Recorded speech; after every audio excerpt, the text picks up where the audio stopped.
Praise the Lord. ஒரு வார்த்தையை படித்து நாங்கள் விசுவாசத்தோடு நாங்கள் ஜெபிப்போம்.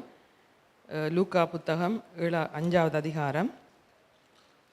லூக் 5வது அதிகாரம், அதிலே 15வது வசனம் சொல்லுகிறது, அப்படி இருந்தும் அவருடைய கீர்த்தி அதிகமாய் பரம்பிட்டு திரளான ஜனங்கள் அவருடைய உபதேசத்தை கேட்பதற்கும் அவராலே தங்கள் பிணிகள் நீங்கி சௌக்கியம் அடைவதற்கும் கூடி வந்தார்கள். இந்த நாளிலும் ஆண்டவருடைய வசனத்தை கேட்கத்தான் நீங்கள் வந்திருக்கிறீங்க. அந்த வசனம் சொல்லுகிறது, வசனத்தை கேட்டு காரணத்துக்காக வந்திருந்தார்கள். வசனத்தை உபதேசத்தை கேட்பதற்கும் அவராலே தங்கள் பிணிகள் நீங்கி சௌக்கியம் அடைவதற்கும் கூடி வந்தார்கள். 17வது வசனம் கடைசி சொல்லுகிறது, அப்பொழுது பிணியாளிகளை குணமாக்கத்தக்கதாக கர்த்தருடைய வல்லமை விளங்கிற்று. இந்த வசனத்தை நீங்கள் விசுவாசிங்க. ஆண்டவருடைய வசனத்தை கேட்கிற வேளையில், அந்த வசனத்தை அவர்கள் ஆண்டவருடைய வசனத்தை கேட்டுக்கொண்டு இருக்கிற வேளையிலேயே பிணியாளிகளை குணமாக்கத்தக்கதாக கர்த்தருடைய வல்லமை அங்கே விளங்கிற்று. இந்த வேளையிலே ஆண்டவருடைய வசனம் சொல்லுகிற வேளையில் நீங்கள் விசுவாசிக்க வேண்டும். ஆண்டவருடைய வசனம் இது மனுஷி பேசுகிற வசனம் இல்லை. இது வேதத்திலிருந்து ஆண்டவருடைய வாயினாலே பரிசுத்தாவியினாலே எழுதப்பட்ட இந்த வார்த்தையை நீங்கள் விசுவாசித்து இந்த இடத்துல நீங்கள் கூடியிருப்பீர்களானால், எந்த பிணியாக இருக்கட்டும், மனதிலேயோ இருதயத்திலோ சரீரத்திலேயோ என்னவாக இருந்தாலும், இந்த நாளிலே ஜெபிக்கிறதுக்கு முன்பாக வசனத்தை கேட்டுக்கொண்டு இருக்கிற வேளையிலேயே பிணியாளிகளை குணமாக்கத்தக்க அந்த வல்லமை அந்த நாளிலே அந்த இடத்துல இறங்கினதாக இருந்தால், நேற்றும் இன்றும் என்றென்றும் மாறாத எங்களுடைய அற்புதமான தெய்வம் அவருடைய வார்த்தையை அனுப்பி அவர் எங்களை குணமாக்குறவர். அது நம்பிக்கையோடு நாங்கள் இந்த வார்த்தைகளை கடந்து போவோம். அன்பான தகப்பனே, உம்முடைய வார்த்தைகளை நாங்கள் 100% நம்புகிறோம். ஆண்டவரே, நீர் நல்லவர். ஆண்டவரே, நீர் வார்த்தை அனுப்பி எங்களை சுத்தமாக்கி இருக்கிறீர், எங்களை குணமாக்கி இருக்கிறீர், எங்களை சந்தோஷப்படுத்தி இருக்கிறீர். எங்களுக்கு எத்தனையோ காரியங்களை உம்முடைய வார்த்தையினால் செய்திருக்கிறீர். அதனாலே இந்த உம்முடைய வார்த்தையை சொல்லுகிற வேளையில் உம்முடைய சபையை நேசிக்கிற தேவன், சபையை போஷிக்கிற தேவன், திருமுழுக்கினாலே ஆண்டவரே அந்த உம்முடைய சபையை கழுவி சுத்திகரிக்கிற தேவன். இந்த நாளிலே நீர் உம்முடைய வார்த்தையினாலே இங்கே வந்திருக்கிற ஒவ்வொரு பிள்ளைகளுக்கும் நீர் இடைப்படும்படியாக ஜெபிக்கிறேன். என்னென்ன காரியங்களிலே சுகம் உண்டாக வேண்டுமோ, அந்தந்த காரியங்களிலே என்னென்ன தேவைகள் சந்திக்கப்பட வேண்டுமோ, இந்த நாளிலே அக்கறையுள்ள தெய்வம் இந்த நாளை கடந்து வந்து இந்த பிள்ளையுடைய தேவைகளை உம்முடைய வசனத்தின் மூலமாய் நீர் நிறைவேற்றும்படியாய் என்னை தாழ்த்தி உம்மை உயர்த்தி இயேசுவின் நாமத்தினாலே ஜெபிக்கிறேன் நல்ல பிதாவே, ஆமேன். இந்த வேளையிலும் தயவு செய்து எபேசியர் 5:23 கடைசி பகுதி நீங்கள் எடுத்தாலும் சரி, எபேசியர் 5:23 பகுதி சொல்கிறது, அவரே சரீரத்திற்கும் இரட்சகராக இருக்கிறாரே. இதுதான் அன்றைய நாளிலும் ஆண்டவர் தான் எங்களுடைய சரீரத்துக்கு இரட்சகர். இவ்வளவு நாள் நாங்கள் நினைச்சிருப்போம் எங்களுடைய ஆண்டவர் ஆத்தும இரட்சகர், எங்களுக்கு எல்லாம் தெரியும். ஆனால் இந்த நாள் ஆண்டவர் திரும்பமாக எங்களுக்கு ஞாபகப்படுத்துகிறார். அந்த வசனம் சொல்கிறது, அவரே எங்கள் சரீரத்துக்கு இரட்சகர். எங்களுடைய சரீரத்துக்கு இரட்சகர்ண்டா எங்களுடைய சரீரத்தை குறித்து சகல அக்கறையும் உள்ளவர். எங்களுக்கு என்ன தேவை, எங்களை என்ன கவலை இருக்குது, என்ன வேதம், அதை தான் சொல்கிறார். ஒன்றை குறித்து நீங்கள் கவலைப்படாது, இதை சாப்பிடணும், இதை உடுத்தணும், கவலைப்படாதீங்க, நான் தான் உங்களுடைய சரீரத்துக்கு இரட்சகர். இந்த வார்த்தையை நீங்கள் உங்களுடைய இருதயத்தில் அடிமனதில் வைங்க. என் அப்பா என்னை உருவாக்கினவர், அவர் தான் என்னுடைய இந்த சரீரத்துக்கு, என்னுடைய பொடி, என்னுடைய பிள்ளைகளுடைய சரீரத்துக்கு அவர்தான் இரட்சகர். அதனாலே எங்களை குறித்து அவர் மிகவும் அக்கறை உள்ளவர். எங்களுடைய சுகம், எங்களுடைய ப்ரொடெக்ஷன், எங்களுடைய தேவைகள் சந்திக்கிறதுக்கு அவர் ஆயத்தமாக இருக்கிறவர். அவர் நாங்கள் வியாதியோடு கஷ்டத்தோடு வேதனையோடு இருக்கிறதுக்கு விருப்பம் இல்லை. ஏன்னா அவர் சரீரத்துக்கு இரட்சகர். அதனாலே இந்த வேளையில் அவர் எங்களுடைய ஆத்மாவுக்கு மாத்திரம் அவர் காப்பாற்றி அதை போஷிக்கிறவர் அல்ல, எங்களுடைய சரீரத்தை அவர் கவனிக்கிறவர், சரீரத்தை அவர் நேசிக்கிறவர் என்ற ஒரு நம்பிக்கையோடு இந்த வேளையில் நீங்கள் இந்த வசனங்களை கேளுங்க. ஏன் எங்களுடைய சரீரம் முக்கியம், ஏன் எங்களுடைய இந்த பொடி முக்கியம் என்று சொல்லி நாங்கள் பார்ப்போமானால், உங்களுக்கு எல்லாமே தெரிஞ்ச வசனம்தான். தயவு செய்து நான் இதை ஆயத்தப்படுத்துகிற வழியை நான் யோசித்தேன், எல்லாம் தெரியும். ஆனாலும் ஆண்டவர் சொல்கிறதை உணர்த்துறதை சொல்ல வேண்டியது எங்களுடைய கடமை. அதனாலே தயவு செய்து முதலாவது ஏன் சரீரம் என்றால், அந்த சரீரம் அவருக்கு சொந்தமானது. 1 கொரிந்தியர் 6:19-20 அந்த வசனத்தை தயவு செய்து எல்லாரும் எடுங்க. எங்களுடைய சரீரம் அவருக்கு சொந்தமானது. அந்த வசனம் சொல்கிறது, நாங்கள் தேவனாலே அந்த எங்களோட சரீரத்தை நாங்கள் பெற்றிருக்கிறோம். நாங்கள் எங்களுடையவர்கள் அல்ல. இதெல்லாம் நீங்கள் உங்களுக்கு தெரிஞ்ச வசனங்களாம். தேவனாலே நாங்கள் பெற்றிருக்கிறோம். அவர் எங்களுடைய சரீரத்துக்கு இரட்சகர். அவர் இந்த தேவனால தான் இந்த சரீரத்தை நாங்கள் பெற்றிருக்கிறோம். நாங்கள் எங்களுடையவர்கள் அல்ல, இது நாங்கள் அவராலே கிரகித்து கொள்ளப்பட்டோம். அதனாலே நாங்கள் இந்த சரீரத்துக்கு ஓனர் அல்ல. இந்த சரீரத்துக்கு ஓனர், இந்த சரீரத்தை பிரைஸ் கொடுத்து வாங்கினவர், அதற்கு சொந்தக்காரன் ஆண்டவர் தான். அவர் தான் எங்களுடைய சரீரத்துக்கு இரட்சகர். அவர் தான் விலை குறையம் எடுத்து வாங்கியிருக்கிறார். அந்த வசனம் சொல்லுறது, தேவனுக்கு உடையவைகளாகிய உங்கள் சரீரத்தினாலே என்றால் இந்த சரீரம் 100% உச்சியிலேருந்து உள்ளங்கால் வரை உள்ளுறுப்புகள், வெளி உறுப்புகள், எண்ணங்கள், சிந்தனைகள், யோசனைகள், இருதயங்கள், துடிப்புகள், நாடிகள், நரம்புகள் சகலதும் அவருடையது. அவராலே உண்டாக்கப்பட்டது, அவரிடத்திலிருந்து நாங்கள் பெற்றது. அதனாலே நாங்கள் எங்களுடைய சரீரம் அல்ல, எங்களுடையது அல்ல. இது நாங்கள் அவரால் கிரகித்து கொள்ளப்பட்டது. இது நாங்கள் கேர்டேக்கர்ஸ், அதை பராமரிக்க வேண்டும். அவர் தந்த அந்த சட்டத்தை எங்களை நம்பி தந்திருக்கிறாரே, அந்த சட்டத்தை நாங்கள் பராமரிக்க வேண்டியது எங்களுடைய. முதலாவது நான் சொன்னது உங்களுக்கு, எங்களுடைய சரீரம் எங்கள் ஆண்டவருக்கு சொந்தமானது. ரெண்டாவது ஏன் இந்த சரீரம் முக்கியம் என்று சொன்னால், சிம்பிள் மெசேஜ், உங்கள் பெரிய ஆழமான ஒரு காரியம் இல்லை, ஆனால் இது மிகவும் முக்கியம், எனக்கும் தான் உங்களுக்கும் தான். ரெண்டாவது, எங்களோட பாடி, எங்களோட சரீரம் ஏன் எங்களுடைய வேதம் சொல்கிறது, இது தேவனுடைய ஆலயமாக இருக்கிறது. 1 கொரிந்தியர் 3:16. ஏன் என்னுடைய இந்த சரீரம், நாம் வெளியில் பார்க்குற எல்லாம் இருக்குது, ஏன் இந்த சரீரம் முக்கியம்? காரணம் என்னன்னு சொன்னால், இந்த சரீரத்துக்குள்ளே எங்களுடைய பொடிக்குள்ளே எங்களுடைய ஆவியானவர் வாசம் பண்ணுகிறார். அவர் தங்கி இருக்கிறார். பரிசுத்த ஆவியானவர் ஆசையோடு வாசம் பண்ணுகிற ஒரு இடம். அவருடைய இரட்சகர் தந்த அந்த சரீரத்துக்குள்ளே என்னுடைய ஆவியானவர் வாசம் பண்ணுகிறார். அதனாலே இந்த ஆலயத்தை மிகவும் இந்த சரீரமாகிய இந்த ஆலயம் மிகவும் முக்கியம். அதனாலே பாவம், இச்சை, வியாதி எதுவும் வாசம் பண்ண நாங்கள் விடக்கூடாது, அனுமதிக்க கூடாது. இது ஆண்டவர் சங்கி பரிசுத்த ஆவியானவர் வாசம் பண்ணுகிற இடம்.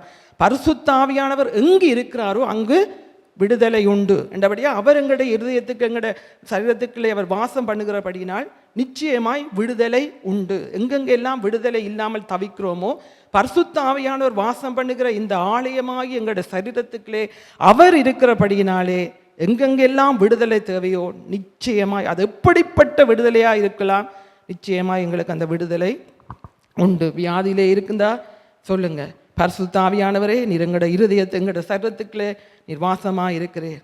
இது நீர் தங்கி வாசம் பண்ணுகிற இடம். நீர் எங்கே இருக்கிறீரோ அங்கு விடுதலை உண்டு. பரிசுத்த ஆவியானவர் வரும்போது நீங்கள் பலன் கொண்டு எங்கும் சாட்சியாக இருப்பீர்கள் என்று சொல்லியிருக்கிறீர். அதனாலே எங்களை பலவீனப்படுத்துகிற எந்த பொல்லாத ஆவிகளும் இதை எங்களுடைய சரீரத்துக்குள்ளே ஆளுகை செய்ய முடியாது. இயேசுவின் நாமத்தினாலே பரிசுத்த ஆவியானவர் வருகிற வேளையிலே நாங்கள் பலன் கொள்வோம் என்றால், அவர் எங்களுக்குள்ளே இருக்கிற வேளையிலே எங்களுக்கு இவ்வளவு பலன் இருக்கிறது. அதனாலே நாங்கள் நம்புவோம். எங்களை பலப்படுத்துகிற ஒரு ஆவியானவர், எங்களை பலப்படுத்துகிற ஒரு வல்லமையுள்ள ஆவியானவர் எங்களுக்குள்ளே இருக்கிறார். அதனாலே நாங்கள் பலவீனப்பட்டவர்கள் அல்ல. பலவீனப்படுத்துகிற ஆவியை இயேசுவின் நாமத்தினாலே நாங்கள் திரத்துகிறோம். எங்களை பலவீனப்படுத்த முடியாது. ஏனென்று சொன்னால் பரிசுத்த ஆவியானவர் எங்களுக்குள்ளே வாசமாக இருக்கிறார். பரிசுத்த ஆவியானவர் எங்களுக்குள்ளே இருக்கிறபடினால் நாங்கள் பலன் கொள்ளுவோம், நாங்கள் சாட்சியாய் நிற்போம். ஆமே. நீங்கள் இந்த 2 வசனத்தை முதல் நம்புங்க, உங்களோட மனதுக்குள்ளே வையுங்க. அவருடைய ஆலயமாய் நாங்கள் இருக்கிறோம், அவருடையவர்கள் நாங்கள். இந்த சரீரம் எங்களுடையது அல்ல. நாங்கள் கிரகித்து பிரைஸ் கொடுத்து விலை மதிக்க முடியாத விலை கொடுத்து வாங்கப்பட்டவர்கள் நாங்கள். எங்கள் சரீரத்துக்கு உச்சிலிருந்து உள்ளங்கால் வரை அவர்தான் எங்களுக்கு இரட்சகர். இதை நீங்கள் மனதில் வையுங்க. நீங்கள் பயப்படாதபடி நாங்கள் வாழ முடியும். சரீரத்துக்கு ஆண்டவர் அவர். சரீரத்தை கெடுக்கிற எந்த சக்தியையும் அவர் அனுமதிக்க விட மாட்டார் என்ற ஒரு நம்பிக்கையோடு நாங்கள் வாழ முடியும். அதனால்தான் 3வது காரியம் நான் சொல்கிறேன், அவர் கேர் பண்ணுறார். எங்களோட ஃபுல் பொடியிலே அவருக்கு ஒரு நல்ல ஒரு ஒரு ஒரு ஒரு கரிசனை இருக்கிறது. அது எத்தனையோ வசனங்களில் போட்டுருக்கிறார். ஆனால் 1 கொரிந்தியர் 3:17 அவர் என்ன சொல்லுகிறார்? ஒரு ஆள் தயவு செய்தால் எடுத்தவர்கள் வாசிங்க. 1 கொரிந்தியர் 3:17.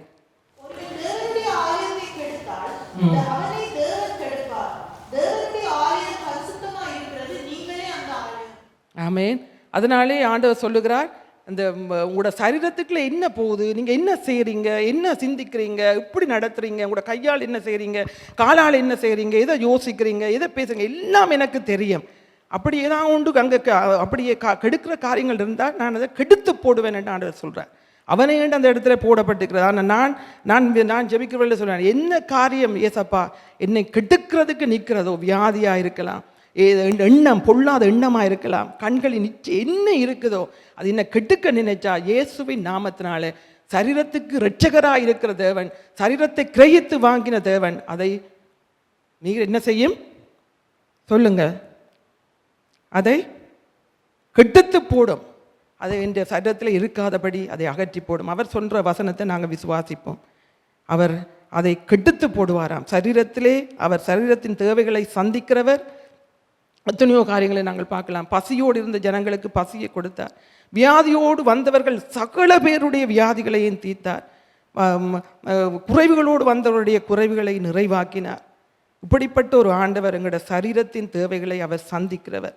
அதனாலே இது இல்லை அது இல்லைன்னு நாங்கள் கவலைப்படவே தேவையில்லை. அவர் சரீரத்துக்கு இரட்சகராயிருக்கிறாரே. எங்களை குறித்த அக்கறை உள்ள தேவன் எங்களுக்குள்ளே அவர் இருக்கிறார். எங்களுக்குள்ளே அவர் வாசமாக இருக்கிறார். எங்கள் தேவைகளை அறிகிறார். எங்கள் பெருமூச்சுகளை கேட்கிறார். எங்களுக்கு வேண்ட வேண்டிய விடுதலையை அவர் நாங்கள் கேட்கிறதை பார்க்கிறார். அப்படிப்பட்ட ஒரு ஆண்டவர் எங்களோடு இருந்து கேர் பண்ணி கொண்டிருக்கிற வேளையில் ஏன் அது இல்லை, அதான் நான் சொல்கிறேன், ஏன் நீ கவலைப்படுற? பரமபிதா உன் தேவைகளை அறிகிறாரே. உன் சகலத்தையும் அவர் செய்கிறதுக்கு அவர் அங்கே ஆயத்தமாக இருக்கிறார். அவர் எங்களுடைய சரீரத்தின் இரட்சகர். அதனால்தான் அங்கே நீங்கள் எடுக்க தேவையில்லை. நான் வாசிக்கிறேன். மார்க் 5 ஒரு 43 வசனம் சொல்லுகிறது. அங்கே ஒரு பிள்ளையை போய் அவர் மரித்த ஒரு பிள்ளையை அவர் சுகமாக்குகிறார். அந்த வேளையில் ஆண்டவர் சொல்லுகிறார், அந்த பிள்ளையை சுகமாக்கிட்டு ஆண்டவர் சொல்கிறார், இந்த பிள்ளைக்கு நீங்கள் சாப்பாடு கொடுங்க. எப்படிப்பட்ட ஒரு ஃபிசிக்கல் வெல்பீயிங், ஒவ்வொருத்தருடைய ஒரு வாழ்க்கையில் இருக்க தேவைகளை அவர் அவர் சுகமாக்கிட்டு போயிருக்கலாம். சொல்கிறேன், அந்த பிள்ளைக்கு அந்த பிள்ளை உயிரோடு எழும்பிட்டது, அந்த ஜபீரோட மகள் எழும்பிட்டது, அந்த பிள்ளைக்கு சாப்பாடை கொடுங்க என்று சொல்லி கரிசனையாக சொல்கிறார். ஒவ்வொரு இடத்துல நீங்கள் பாருங்கள், அவர் கரிசனை உள்ளவர், சரீரத்தை கொடுத்தவர் அக்கறையாக இருக்கிறார். எனக்கு என்ன தேவை, உங்களுக்கு என்ன தேவை, எல்லாத்தையும் அவர் அறிகிறார்.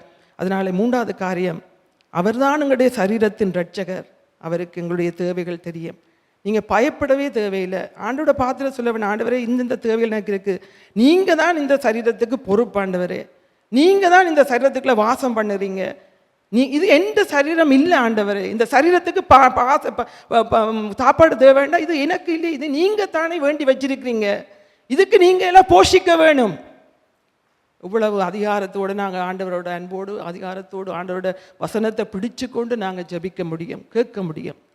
அதனால் ஆண்டவரிடத்தில் நாங்கள் சொல்லுவோம், ஆண்டவரே என்னுடைய சரீரத்தில் இருக்கிற சகலதும் உம்முடையது, ஒவ்வொரு அங்கங்களும் உம்முடையது, நீ சிருஷ்டித்தவைகள், இது உம்மாலே உண்டானது, தேவனுக்கு உடையவைகள் இவைகள்.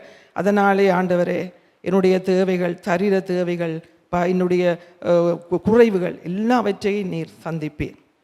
4வது காரியம், எங்களுடைய சரீரத்தை அவர் ஆண்டவர் எதிர்பார்க்கிறார். நாங்கள் அவருக்கு ஒரு டூலாக இல்லாட்டி அவருக்கு ஒரு பிரயோஜனமுள்ள ஒரு இன்ஸ்ட்ருமெண்ட்ஸ், ஒரு கருவிகளாக நாங்கள் அவருக்கு ஒப்புவிக்க வேண்டும் என்று அவர் எங்களிடத்திலே எதிர்பார்க்கிறார். அதனாலே நாங்கள் எங்களுடைய சரீரம் மிகவும் மிகவும் முக்கியம். அவருடைய ஊழியம் செய்கிறதுக்கு, அவருக்கென்று நாங்கள் பயன்படுத்தப்படுறதுக்கு என்ற கண், என்ற வாய், என்ற வாய்ஸ், என்ற ஸ்ட்ரெங்க், என்னுடைய கால்கள் கைகள் எல்லாம் அவருக்கு தேவை, அவருக்கு தேவை. அதனால்தான் அவர் சொல்லுகிறார், ரோமர் 6:13 தயவு செய்து ஒரு ஆள் எடுத்து வாசிங்க. 6:13.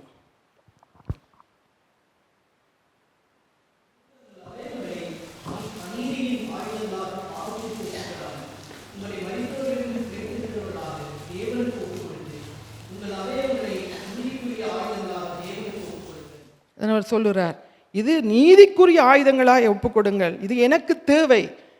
இவ்வளவு காலம் நாங்கள் என்னென்னலாம் செய்திருக்கிறோமோ பரவாயில்லை, ஆனால் எல்லாம் மன்னிச்சிட்டேன், எல்லாத்தையும் விட்டேன். ஆனால் இப்போ உங்களுடைய ஒவ்வொரு அங்கங்களும் நீதியின் ஆயுதங்களாக நீங்கள் எனக்கு கொடுக்க வேண்டும். ஏன்னா நீங்கள் எனக்கு ஊழியம் செய்கிறவர்கள், நீங்கள் உங்களை நெக்லெக்ட் பண்ண, உங்களோட சரீரத்தை குறித்து நீங்கள் அக்கறை இல்லாமல் அதை நீங்கள் இருந்தீர்கள் என்றால் சில நேரம் உங்களால் ஓட முடியாது, சில நேரம் எங்களால் வேலை செய்ய முடியாது, ஆண்டவருக்கென்று பலமாய் காரியங்களை செய்ய முடியாது. அதனால் உங்களை குறித்து நீங்கள் எனக்கென்று அந்த உங்களுடைய சரீர அங்கங்கள் பயன்படுத்தப்படுகிறபடினால் அதை நீங்கள் நீதியின் ஆயுதங்களாக நீங்கள் கொடுக்க வேண்டும், பரிசுத்தமான ஆயுதங்களாக நீங்கள் கொடுக்க வேண்டும் என்று ஆண்டவர் எங்களிடத்தில் எதிர்பார்க்குறார். அதனால நாங்கள் சரீரம் மிகவும் முக்கியம். எங்களோட சரீரத்தை குறித்த ஒரு கவனம் எங்களுக்கு இருக்க வேண்டும்.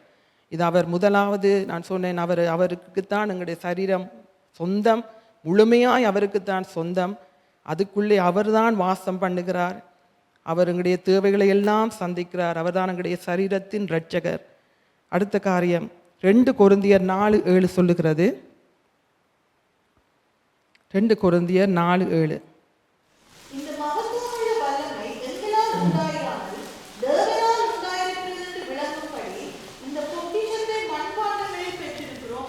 ஆமென். ஆண்டவர் சொல்லுகிறார், இந்த பொக்கிஷத்தை ஆண்டவருடைய வாசனை, அவருடைய எல்லாவற்றையும், அந்த பொக்கிஷமாகி அந்த தெய்வத்தை இந்த மண்பாண்டங்களுக்குள்ளே, இந்த சரீரத்துக்குள்ளே நாங்கள் பெற்றிருக்கிறோம். இந்த ஒரு உணர்வு எங்களுக்கு இருக்கிறதா? எங்களுக்குள்ளே அந்த பொக்கிஷம் இருக்கிறது. நாம் இது நாங்கள் நிற்கிறோம், இது ஒரு சாதாரணமான ஒரு சரீரம்தான், இந்த பாடி உண்மையாக சாதாரண நிற்கிறோம். ஆனால் நாங்கள் எவ்வளோ விலமதிக்க முடியாதவர்கள். ஒரு விஷயம் நீங்கள் யோசிச்சு பாருங்கள். இதெல்லாம் பொய் இல்லை, இந்த வேதம் சொல்கிற வார்த்தைகள் பொய் இல்லை, உண்மையென்று நம்பினபடியினால்தான் நாங்கள் வாழ்ந்து கொண்டிருக்கிறோம், பிழைச்சிருக்கிறோம், இந்த இடத்துல நாங்கள் இருக்கிறோம், கேட்குறதுக்கு வசனங்களை கேட்குறோம். அதனால ஆண்டவர் சொல்கிறார், இந்த பொக்கிஷம் உங்களோட மண்பாண்டமாக இந்த சரீரத்துக்குள்ளே அது இருக்கிறது. அதனால நீங்கள் அதைத்தான் சுமந்து கொண்டு திரிகிறீங்க. நீங்கள் எங்கெங்கெல்லாம் போகிறீங்களோ அந்த பொக்கிஷமும் எங்களோட வருகிறது. தேவன் அந்த பொக்கிஷத்தை இந்த சரீரத்துக்குள்ளே வச்சிருக்கிறார். அதனால எங்களுடைய சரீரம் மகிமைக்காக பாதுகாக்கப்பட வேண்டும். அதனாலே அது விலை மிதிக்கப்பட்ட ஒரு சரீரம். நாங்கள் எந்த காரியத்தை நாங்கள் செய்கிற வேளையிலும் ஒரு பொல்லாத காரியத்தை செய்கிறோமா, பாவத்துக்கு கால்கள் விரைந்தோடுகிறதா, பொல்லாத இச்சையான காரியங்களை பார்க்க துடிக்கிறோம், அந்த வேலை நிற்கணும். இது நான் சாதாரணமான சரீரம் என்று நான் நிற்கக்கூடாது. இதுக்குள்ளே உண்ட பரிசுத்தாவியானவர் வாசம் பண்ணுகிறார். மகிமையான அந்த பொக்கிஷம் எனக்குள்ளே இருக்கிறது. நான் எப்படி இந்த காரியத்தை செய்ய முடியும், எப்படி நான் இதை செய்ய முடியும் என்ற ஒரு உணர்வு எங்களுக்கு இருக்க வேண்டும். அதனாலே அந்த பெரிய பொக்கிஷத்தை இந்த சரீரமாகிய எங்களுடைய சரீரத்துக்களே ஆண்டவர் வச்சிருக்கிறார். அதை கொண்டு தான் நாங்கள் சுற்றி திரிகிறோம். எங்கே போகிறோமோ எங்கே வரோமோ எல்லா இடம் அவர் எங்களோட தான் இருக்கிறார். அவர் பார்க்கிறார், அவர் அறிகிறார், என்ன யோசிக்கிறாய், என்ன செய்கிறாய், எதுக்கு பயப்படுகிறாய், எதை சிந்திக்கிறாய், எதை செய்யணும் என்று யோசிக்கிறாய், எல்லாம் அவர் அறிகிறார். உனக்கு என்ன தேவை எல்லாம் அவர் அறிகிறார். நாங்கள் விசுவாசிக்கிறதுலாம் எங்களுக்கு இருக்கு. இந்த வசனங்களை நாங்கள் விசுவாசிக்க வேண்டும். எங்களுக்குள்ளான அந்த பொக்கிஷம் இருக்குது. அப்படி என்றால் நானே கவலைப்பட்டு கொண்டு திரியணும். அந்த பொக்கிஷமே எங்களுக்குள்ளே இருக்குன்னா இந்த சரீரத்தின் தேவைகள் எல்லாம் அவர் சந்திப்பாரே. அவர் இந்த சரீரத்துக்கு இரட்சகரே, இன்னும் ரட்சிக்கிற தேவன் எவ்வளவு பெரியவர் எனக்குள்ளே இருக்கிறாரே. இது சாதாரணமான சரீரம் அல்ல. ஒவ்வொரு ஷேப்பில், ஒவ்வொரு கலரில், ஒவ்வொரு காரியத்தில், ஆனால் எல்லாமே அவர் தான் உருவாக்கினவர், அவர் தான் சிருஷ்டித்தவர். அதனாலே அதில் என்ன வியாதி வருகிறதோ, உள்ளுறுப்புகளுக்குள்ள என்னென்ன இருக்குதோ எல்லாம் அவர் அறிகிறார். ஏன்னா அவர் தான் எல்லாவற்றையும் உருவாக்கினவர். அங்கங்கே என்ன பிரச்சனை இருக்குது, அங்கங்கே என்ன கஷ்டம் கொடுக்குது எல்லாம் அவர் அறிகிறார். அதனாலே நாங்கள் ஆண்டவரிடத்தில் சொல்லுவோம், இந்த சரீரம் என்னுடைய சரீரம் அல்ல, இது நீர் விலை கொடுத்து கிரகித்து வேண்டி அதுக்குள்ளே நீர் வாசம் பண்ணுகிறீர், இது உம்முடையது, தேவனுடையவைகள் ஆகிய எங்கள் சரீரம், எங்கள் அங்கங்கள் ஒவ்வொன்றும் உமக்குரியது, உமக்கு மகிமையை செலுத்த வேண்டிய அங்கங்கள் என்று நாங்கள் ஆண்டவரிடத்திலே எங்களை ஒப்பு கொடுப்போம். அடுத்தது கடைசியாக உயிர்த்தெழுதலுக்காக மறுரூபமாக்கப்பட போகிற சரீரம். ஒரு நேரம் வரும். பிலிப்பியர் 3:21 வாசிங்க, இப்போ உங்களுக்கு விளங்கும். இது சாதாரணமான சரீரம் அல்ல. பிலிப்பியர் 3:21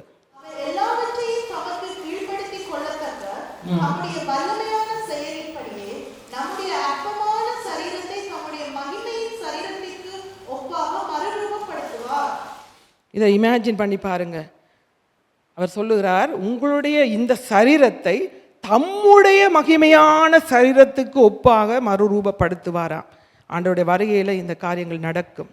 அப்போ இந்த சரீரத்தை நாங்கள் இவ்வளவு இது ஒரு மறுரூபமாக்கப்பட வேண்டிய, உயிர்த்தெழுத்துப்பட்டு அவரோட வாசம் பண்ண போகிற ஒரு சரீரம், அப்படிப்பட்டதற்காக நியமிக்கப்பட்டிருக்கிற ஒரு சரீரத்தை நாங்கள் இவ்வளவு கவனமாய் நாங்கள் பாவிக்க வேண்டும். அவர் சொல்கிறார், இந்த சரீரத்தை தன்னுடைய மகிமையான சரீரத்துக்கு ஒப்பாக அவர் மறுரூபப்படுத்துவார். இவ்வளோ ஒரு சந்தோஷமான ஒரு செய்தி. நாங்கள் இப்போ இப்படியும் இருக்கலாம், அங்கங்கே சொல்லிக்கொண்டு அங்கே ஏதோ குறைவுகளோடு யோசித்து கொண்டு இருக்கலாம். ஆனால் ஒரு நேரம் வரும், அவர் தன்னுடைய சரீரத்துக்கு ஒப்பாக இந்த சரீரத்தை அவர் மறுரூபப்படுத்துவார். இதை நாங்கள் விசுவாசிக்கணும். அதுக்கு நாங்கள் ஆயத்தப்படுத்தப்பட்ட வாழ்க்கை நாங்கள் வாழ வேண்டும். அடுத்தது, எப்படி சரீரத்தை நாங்கள் பாதுகாக்கும்? இதெல்லாம் உங்களுக்கு தெரிஞ்ச விஷயத்தை தான் திரும்ப சொல்கிறேன். எப்படி நாங்கள் எங்களோட சரீரத்தை பாதுகாக்க முடியும்? ரோமர் 12:1 இப்படியாய் சொல்லுகிறது. 12:1,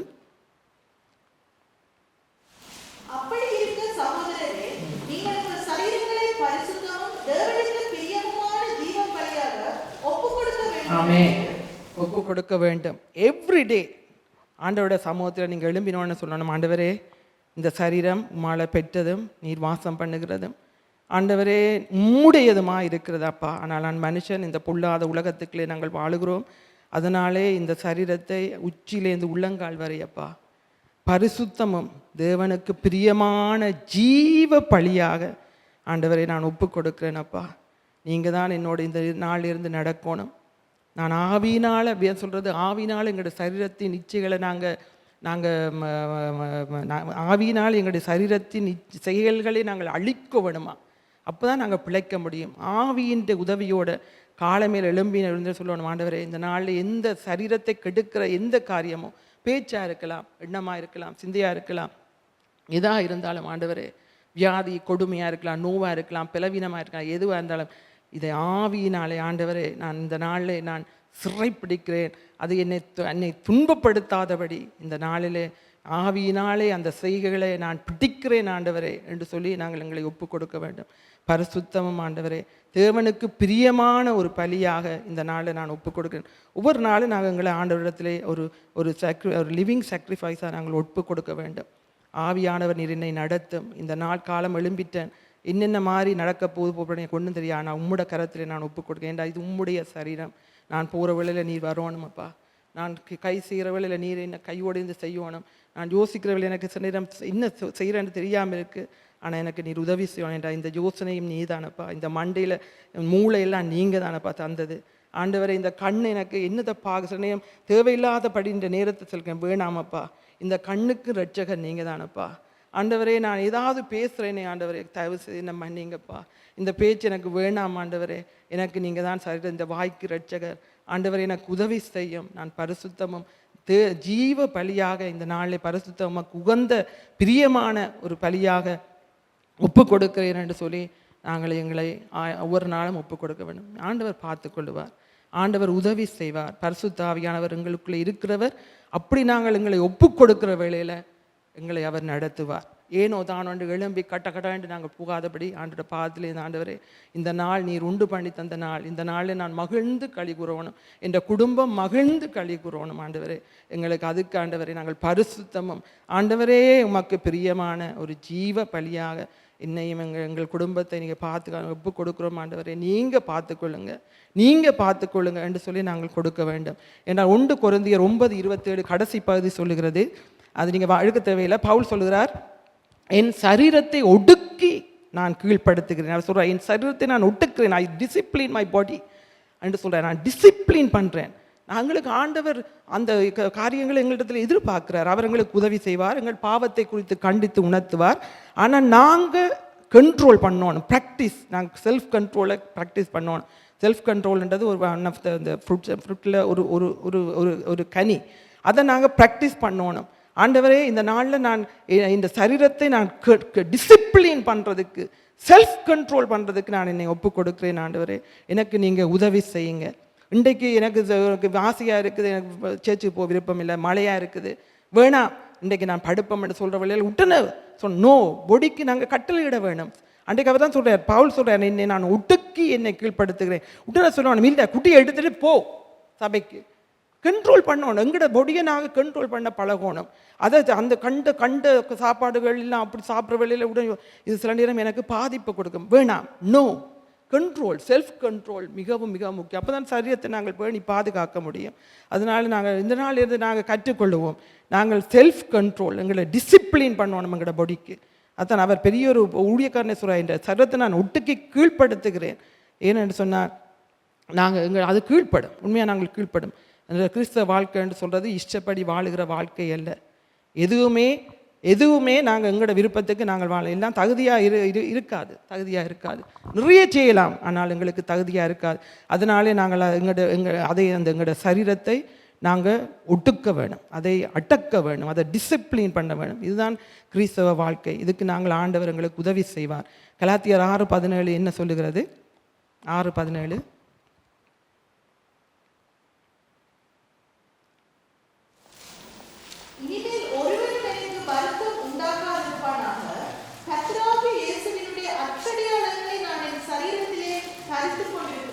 ஆமேன். இந்த வசனத்தை நீங்கள் சொல்லுங்கள். இந்த நாள் எனக்கு ஒன்றும் வருத்தப்படுத்தக்கூடாது, ஒருத்தம் கூட வருத்தப்படுத்தக்கூடாது. ஏனென்றால் கிறிஸ்துவனுடைய அச்சடியாளங்களை என்னுடைய சரீரத்திலே நான் தரித்து கொண்டிருக்கிறேன். அப்படி விசுவாசத்தோடு சொல்லுங்கள். அவருடைய அச்சடியாளம் என்ன இன்றைக்கு ஒரு நாளும் தீங்குபடுத்த முடியாது, ஒருத்தர் கூட என்ன தீங்குபடுத்த முடியாது. தீமைக்கு எனக்கு விலக்கி காத்துக்கொள்ளும், சோதனைகளுக்கு என்னை விலக்கி காத்துக்கொள்ளும். ஏனென்று சொன்னால் இந்த சரீரத்துக்கு இரட்சகர் நீர், இந்த சரீரத்தை நேசிக்கிறவர் நீர், இந்த சரீரத்துக்கு பாதுகாப்பு நீர். அதனாலே ஆண்டவரே இந்த நாளில் ஜீவ பலியாய் பரிசுத்தமாய் நான் ஒப்பு கொடுத்தபடியால் ஆண்டவரே இந்த சரீரத்தை நீர் பாதுகாத்து கொள்ளும். இதிலே நான் உம்முடைய அச்சரியாரங்களை நான் இந்த சரீரத்திலே சரித்திருக்கிறபடினால் ஒருவனோ ஒரு காரியமோ என்னை தீங்குபடுத்தாதபடி என்னை காத்துக்கொள்ளும். நாங்கள் ஜெபிச்சுட்டு போக வேண்டியதான், அதுக்கு பிற்பாடு ஆண்டவர் பார்த்து கொள்வார். அடுத்தது 2வது, நாங்கள் எங்களோட சரீரத்தை நாங்கள் ஓனர் பண்ணணும், ரெஸ்பெக்ட் பண்ணணும். 1 தெசலோனிக்கர் 4:5 இப்படி சொல்லுகிறது. 1 தெசலோனிக்கர் 4:5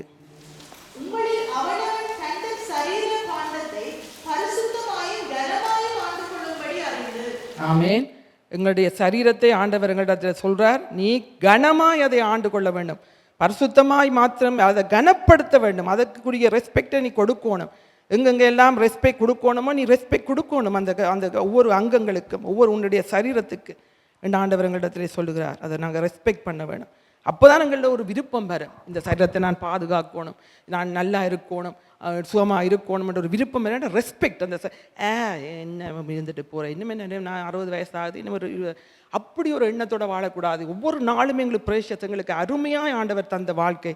அதனாலே நாங்கள் இந்த சரீரத்தை நாங்கள் ரெஸ்பெக்ட் பண்ண வேணும். அதை ஆண்டவர் சொல்கிறார், நீ அதை கனத்தோடு நீ ஆள கட வேணும். மத்தேயு 5:29-30 சொல்லுகிறது. மத்தேயு 5வது அதிகாரம் 29.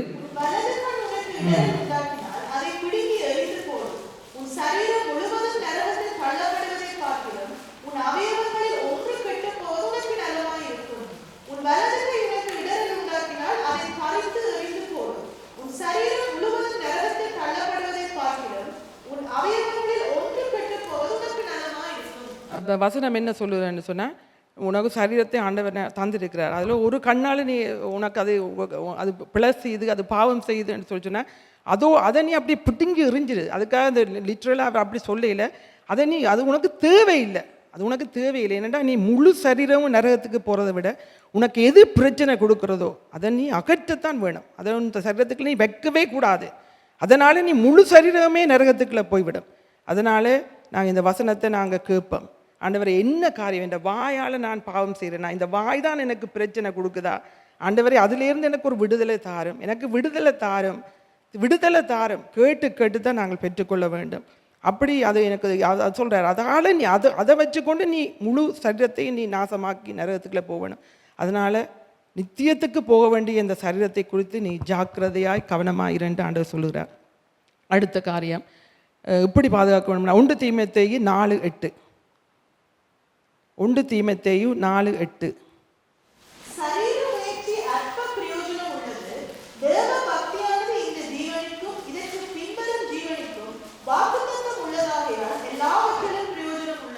ஆமேன். இந்த வசனம் என்ன சொல்லுறன்னு சொன்னால், இந்த இந்த அற்ப பிரயோஜனம் என்ன சாமான என்ன என்ன என்ன காரியம் அற்ப பிரயோஜனம். 1 தீமோத்தேயு 4:8 திருப்பி வாசிங்க. ஆமேன். சரீர முயற்சி அற்ப பிரயோஜனம் உள்ளது. பிரயோஜனம் தான், அந்த வேல்யூ சரியான ஒரு குறைவு தான், கொஞ்சம் தான், அதுக்கு சம் வேல்யூ தான் இருக்குது.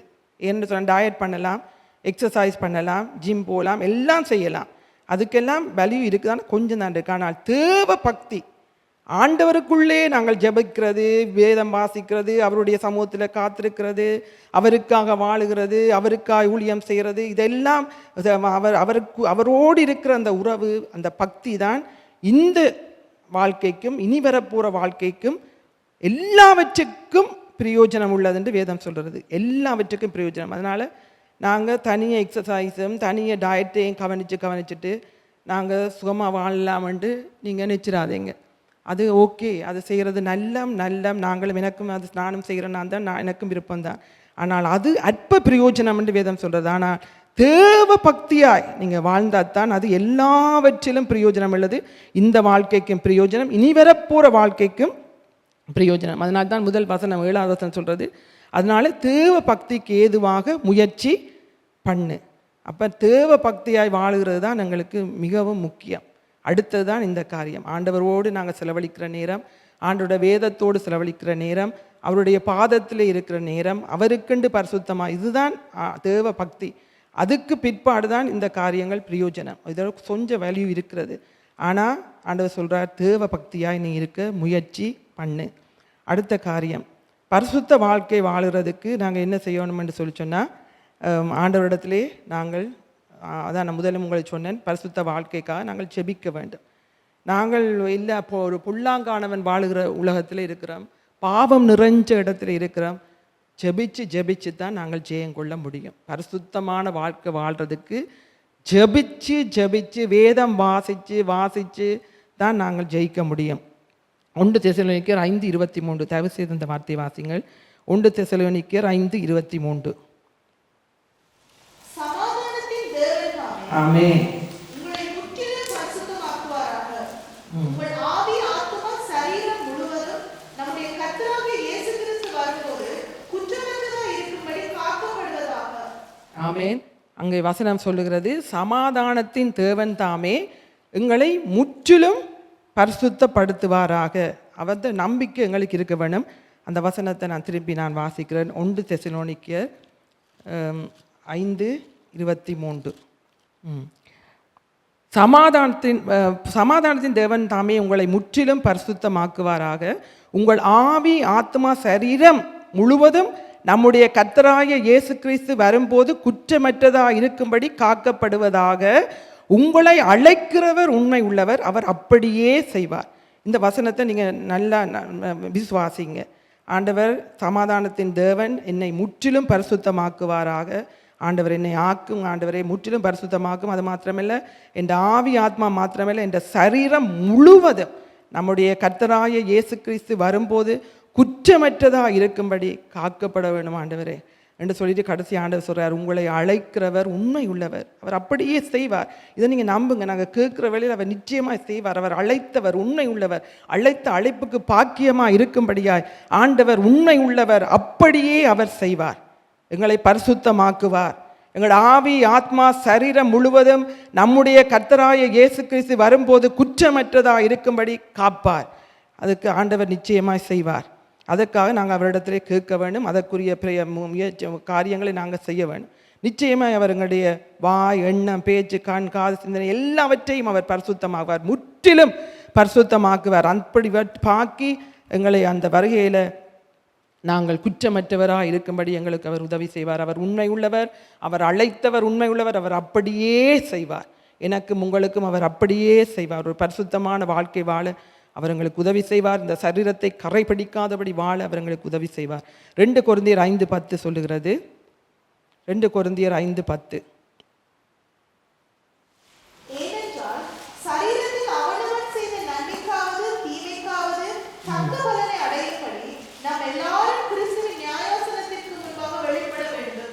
ஆமென். ஏனென்று சொல்லி சொன்னால், நாங்கள் ஆண்டவருடைய நியாயாசனத்துக்கு, அந்த ஜட்ஜ்மெண்ட் சீட்டுக்கு முன்னால் நாங்கள் நன்மை செய்திருந்தான, தீமை இந்த சரீரத்தினால் செய்திருந்தான, நிச்சயமாக நாங்கள் அதற்கு முன்பாக நிற்க வேண்டும்.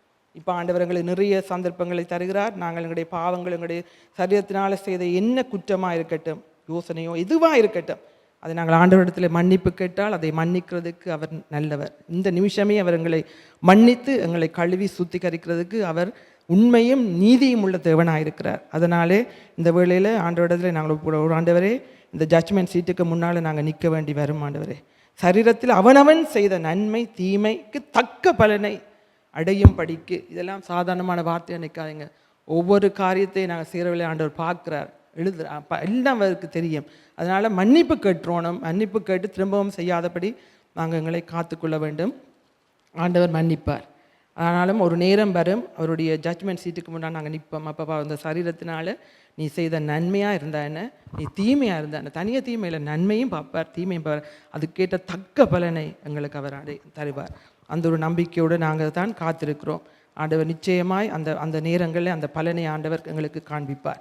யாக்கோப்பு 3:6 சொல்லுகிறது அடுத்த காரியம். நாங்கள் இப்படி இருக்கணும். யாக்கோப்பு 3:6 அதிகாரம் சொல்லுகிறது, நாவும் நெருப்புத்தான், அது அநீதி நிறைந்த உலகம். நம்முடைய அவயங்களில் நாவானது முழு சரீரத்தையும் கரைப்படுத்தி ஆயில் சக்கரத்தை கொளுத்தி விடுகிறதாயும் நரக அக்னியினால் கொளுத்தப்படுகிறதாயும் இருக்கிறது. அப்போ நாவு தான் எங்களுடைய பெரிய பிரச்சனை. நாவு தான் நெருப்பு, அதுதான் அநீதி நிறைந்த. நம்முடைய அவயங்களில் நாவானது முழு சரீரத்தையும் அது கரைப்படுத்துகிறது. அதனாலே நாவைக்கு நாங்கள் ஆண்டவரிடத்தில் கேட்கணும், ஆண்டவரே இந்த நாவுக்கு காவல் வையும், ஆண்டவரே நாவுக்கு, ஆண்டவரே வாயின் உதட்டின் வாசலை காத்து கொள்ளும், ஆண்டவரே எனக்கு உதவி செய்யும் என்று நாங்கள் அவர்கிட்ட கேட்கணும். ஏண்டா நாவால் தான் நாங்கள் அநேகம் பேர் நாங்கள் பாவம் செய்கிறோம். அதனால் நாவு தான் அது நெருப்பு, அது அநீதி உறைந்த. அதனால் அந்த நாவு தான் எங்களோட அவயங்கள் முழு சரீரத்தையும் கரைப்படுத்தி ஆயுள் சக்கரத்தை கொளுத்தி விடுகிறதா, நரக அக்னியினால் கொளுத்தப்படுகிறதா இருக்கிறது. அதனால் நாங்கள் ஆண்டவரிடத்தில் கேட்போம், ஆண்டவரே எங்களை நாவு காக்கப்பட வேண்டும். இந்த சரீரத்தில் இருக்கிற இந்த நாவினால் நான் பாவம் செய்கிறேனப்பா, இந்த நாவினால் குற்றப்படுத்துகிறேன், காயப்படுத்துகிறேன், தேவையில்லாத வார்த்தைகள் பேச்சுகள் கதைக்கிறேன். ஆண்டவரே எனக்கு உதவி செய்யும், இந்த நாவை காக்க எனக்கு உதவி செய்யும். ஏனென்றால் அதை காத்தனண்டா இந்த முழு சரீரத்தை நான் காப்பாற்றி விடலாம். அதனால் ஆண்டவரிடத்திலே கேட்போம், ஆண்டவரே இந்த நாவை காக்க எனக்கு உதவி செய்யும். அடுத்தது, சரீரத்திலே வியாதி பலவீனம் காரியங்கள் வந்தால் இயேசுவின் நாமத்தினால அதை நாங்கள் அனுமதிச்சுட்டு இருக்கக்கூடாது. சரீரத்துக்குள்ள பிரச்சனைகள், வியாதிகள், கஷ்டங்கள், வேதனைகள் எங்கள் சரீரம் சொன்னால் இந்த இதுக்குள்ள இருக்குமா இருந்தால் நாங்கள் அதை இயேசுவின் நாமத்தினால, இந்த பலவீனமோ வியாதியோ இயேசுவின் நாமத்தினாலே துரத்த வேண்டும். வார்த்தையை கொண்டு நாங்கள் துரத்த வேண்டும். லூக்கா 3:38 பாருங்கள். லூக்கா 4:38.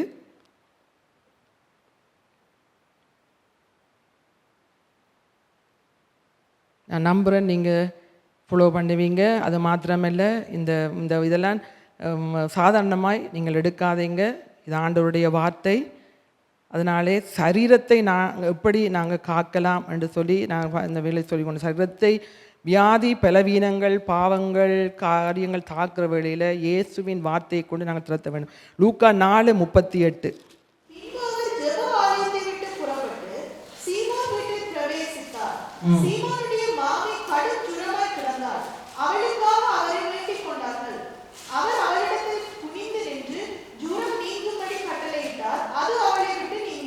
ஆமென். இந்த இடத்துல நான் கண்ண இடங்களில் நான் செக் பண்ணி பார்த்தேன். இந்த வியாதிகள் பலவீனங்கள் பிசாசின் கிரியைகள் வார நேரம் ஆண்டவர் ஜேசு ஜெபித்ததாக இல்லை. ஆண்டவரே இதை அகற்றி போடும், இதா ஜேசப்பா ப்ளீஸ் இதை அகற்றி போடுமென்று சொன்னது நான் ஒரு இடத்துல லூக்காட காரியத்தில் அவர் தேங்க் பண்ணுகிறார்.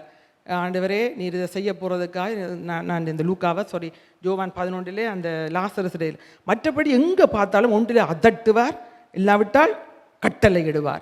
இந்த இடத்துல என்ன சொல்லுகிறார், சொல்கிறாங்க, அங்கே மாமியிட கட்டு ஜூரமாய் கிடக்கிறத பார்த்துட்டு அவர் சொல்கிற வேளையில், அவர்கள் ஜனங்கள் சொல்கிற வேளையில் அவர் என்ன உடனே சொன்னார், உடனே அவரிடத்தில் குனிந்து நின்று ஜூரம் நீங்கும்படி கட்டளையிட்டார். முன்னுக்கு நாங்கள் பார்த்தோம்னா ஒரு அற்புதம் செய்கிறார், அதட்டுகிறார், இயேசுவின் நாமத்தினாலே வெளியேறு என்று சொல்லுகிறார், ஜெபிச்ச மாதிரி. அதனால நாங்கள் எந்த இப்படியான பிசாசின் கட்டுகள் பிசாசின் கிரிகள் பலவீனப்படுத்துகிற ஆவிகளை நாங்கள் இந்த வழியில் அவர் கேட்டுக்கொண்டிருக்கையில், என்ன மாதிரி உங்களோட மாமி வெளியில் எங்கேயும் போனவோ குடியிருக்குள்ளே போயிட்டு வந்தவோ இல்லாட்டி எதுவும் அந்த மாதிரி ஏதாவது சாப்பிட்டவோ நாங்கள் இப்படி தான் அடுத்த கேள்வி கேட்போம். என்ன அதுக்கு அப்படியா இருக்குமோ அதால் தான் இப்படி. நானும் தான் எல்லாரும் இப்படி தான் கணக்கெல்லாம் யோசிச்சு சிம்டம்ஸ் எல்லாம் வச்சு அப்படி தலையை வெடிக்க வைப்போம். ஆனால் அவர் உடன் செய்தார், கேட்டார், வியாதியா பலவீனமா இயேசுவின் நாமத்தினாலே வெளியேறு, அமலாந்தான். இதைத்தான் நாங்கள் செய்யணும். நான் கற்றுக்கொண்டேன்.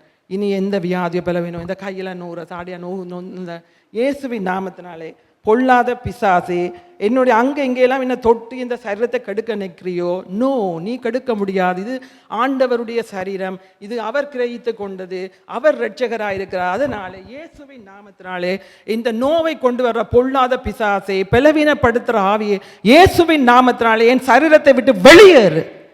நிச்சயமாக வெளியேறும். அது பலவீனங்கள் இயேசுவின் நாமத்தினால மறையும். இல்லாட்டி இதெல்லாம் நாங்கள் விசுவாசிக்கிறதெல்லாம் போய் ஆண்டவர் எவ்வளோ காரியங்கள் விசுவாசம் இல்லாமல் இருந்ததுனால அது காரியங்கள் நடக்கல.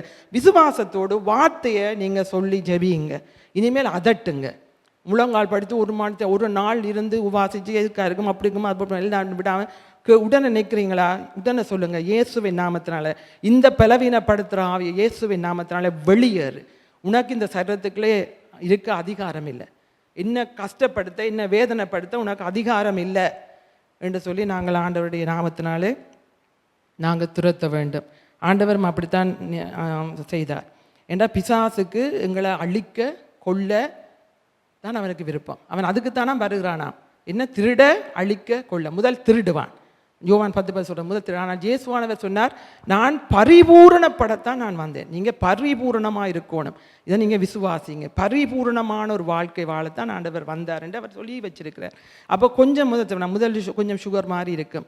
ஓகே, அது பரவாயில்ல, மருந்தை போட்டு கொஞ்ச நாளில் கொள்றதுக்கு எங்களை கொண்டு போவான். என்ன செய்யும்? அங்கே கால் எடுக்க வேணும். கொஞ்சம் கொலஸ்ட்ரோல், அது பரவாயில்ல, மருந்தை போட்டு அந்த மாதிரி 5 மில்லிகிராம் 20 மில்லிகிராம் 30 50 40 மில்லிகிராம் அந்த மாதிரிலாம் கண்ட்ரோல் இருக்க கொஞ்ச நாளால் என்ன செய்வான்? கொள்றதுக்கு திட்டம் போட்டு அங்கே பிளாக்குகளை கொண்டு வந்துடுவான். அதனால் சிம்டம் தெரியுதா, பிரச்சனை தெரியுதா? இயேசுவின் நாமத்தினால் இதை நான் விட மாட்டேன். இந்த சரீரத்துக்குள்ளே நீ இருக்க முடியாது. இந்த சரீரத்தை நீ ஆளுகை செய்ய முடியாது. இதுக்குள்ளே இருக்கிறவர் சாதாரணமானவர் அல்ல என்று சொல்லி நாங்கள் விரட்ட வேண்டும். ஏன்னா அவன் அழிப்பான், கொள்ளுவான். ஜோபுக்கு உச்சியிலேருந்து உள்ளங்கால் வரை கருக்களை போட்டான். அந்த அதுக்கு காரியத்தை அது டைம் இருக்குது. இன்றைக்கு என்ன இன்டர்பிரிட்டேஷன் இல்லாதபடியாக நீங்கள் அமைதியாக இருந்து கேட்கலாம். ஓகே, ஜோபுட புத்தகத்திலே 2வது அதிகாரத்தை நீங்கள் பார்ப்பீர்களானால் அதையும் ஒருக்கா சொல்கிறேன். அவனுக்கு ஜோபுவை பற்றி உங்களுக்கு தெரியும். பிசாசு வந்து நிற்கிறான். 2 கர்த்தர் சாத்தானை பார்த்து, நீ எங்கே இருந்து வருகிறாய் என்று கேட்கிறார். சாத்தான் கர்த்தருக்கு பிரதியுத்தரமாக, பூமி எங்கும் உலாவி அதில் சுற்றி திரிந்து வருகிறேன் என்று சொல்கிறான். என்ன சொல்கிறான்? உலாவி கொண்டிருக்கிறேன். ஆரை விழுங்கலாம், ஆருக்கு அந்தந்த காரியம் செய்யலாம், ஆரை கொள்ளலாம், ஆரை திருடலாம் என்று உலாவி கொண்டு இருந்துட்டு வந்து இப்போ நான் நிற்கிறேன். கடைசியாக என்ற கண்ணில் ஜோபு நின்றார். இப்படித்தான் வந்து நிற்பான். பூமி எங்கும் உலாவியை சுற்றி திரிந்து வருகிறேன் என்றார். அப்பொழுது கர்த்தர் சாத்தானை நோக்கி, நீ என் தாசனாகிய ஜோபின் மேல் கவனம் வைத்தாயோ? எல்லா இடம் பார்த்துட்டு வந்து இங்கே நிற்கிறியோ? எந்த பிள்ளை மேலே நீ கவனம் வைத்தாயோன்னு இருக்கிற. நீ எவ்வளோ காரியங்களை ஜோபுக்கு முன்னுக்கு செய்துட்டான். எல்லாம் அழிச்சான். பிள்ளைகளை அழிச்சான், வீட்டை அழிச்சான், சொத்து அழிச்சான், அதை இதை எல்லாம் அழிச்சு முடிச்சு இப்போ சரிங்க ஜோபுக்கு சரீரத்தில் உடம்புல பலனும் சுகமும் தான் இருக்குது. வேறு ஒன்றும் இல்லை, எல்லாம் போச்சு. இப்படிதான் செய்வான். கொஞ்சம் கொஞ்சமாக அங்கே இங்கெல்லாம் டச் பண்ணி பார்ப்பான். அட்டசியாக வந்து நிற்கிறான். மூத்தப்பதான் ஆண்டவர் சொல்றார், கவனம் வச்சியோ, உத்தமனும் சன்மார்க்கனும் தேவனுக்கு பயந்து பொல்லாப்புக்கு இலவசமான மனுஷனாகி அவனை போல பூமியிலே ஒருவனும் இல்லை.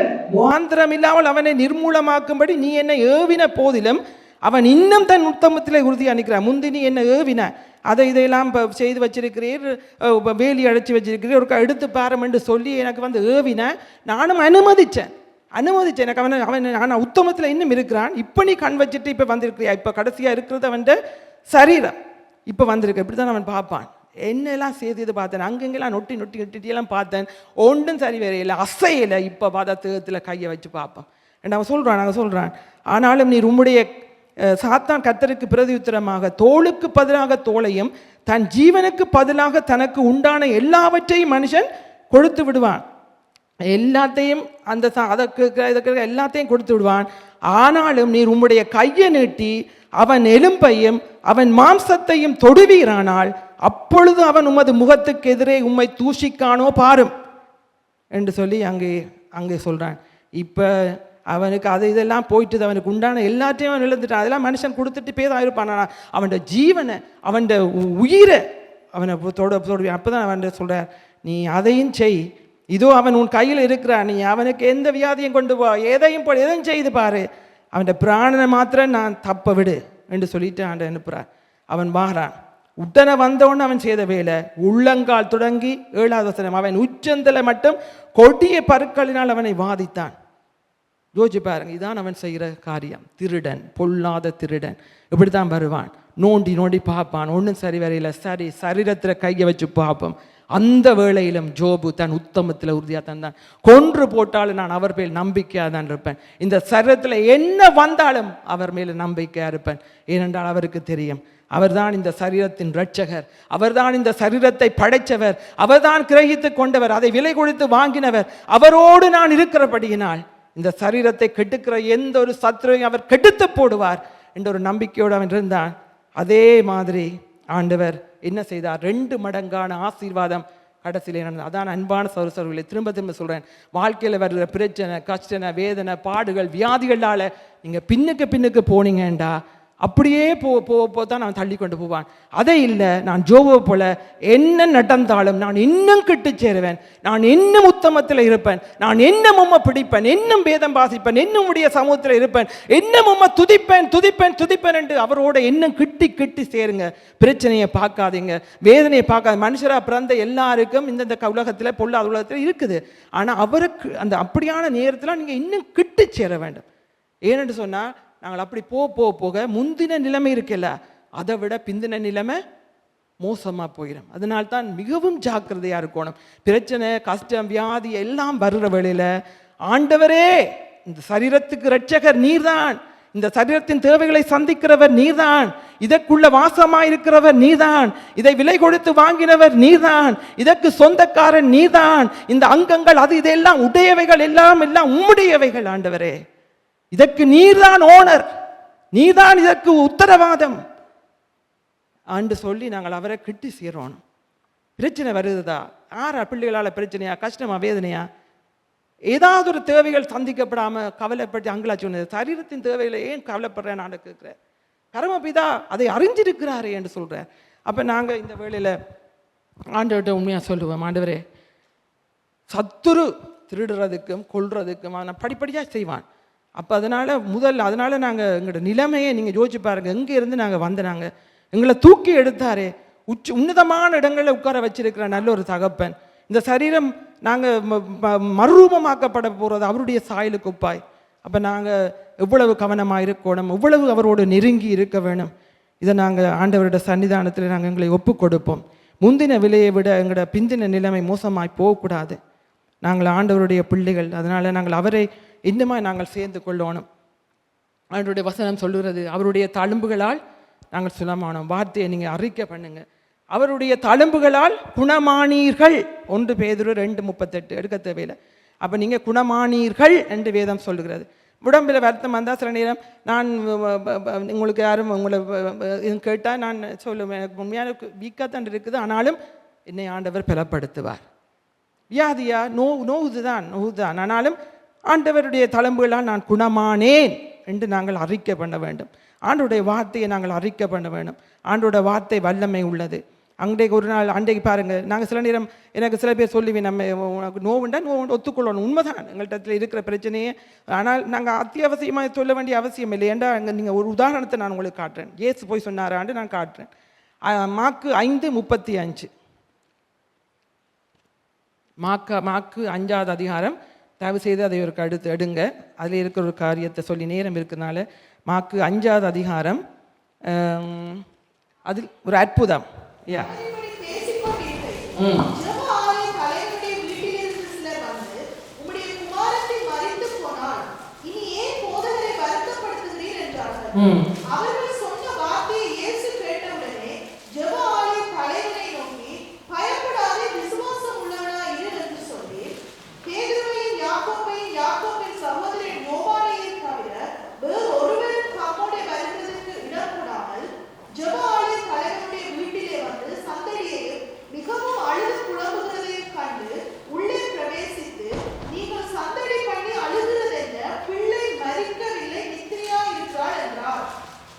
பாருங்க, இந்த சம்பவம் உங்களுக்கு எல்லாருக்கும் தெரியும். ஒரு பிள்ளை செத்து போயிட்டுது. அந்த தகப்பன் ஆண்டவரை மாத்திரம்தான் 100% நம்பிக்கொண்டு வாரான். வந்து அந்த வசனத்தை அதில் பார்த்தது 100% ஆண்டவரை தான் நம்பி இருந்தான்னு நீங்கள் வடிவாக உணர்ந்து கொள்ளலாம்.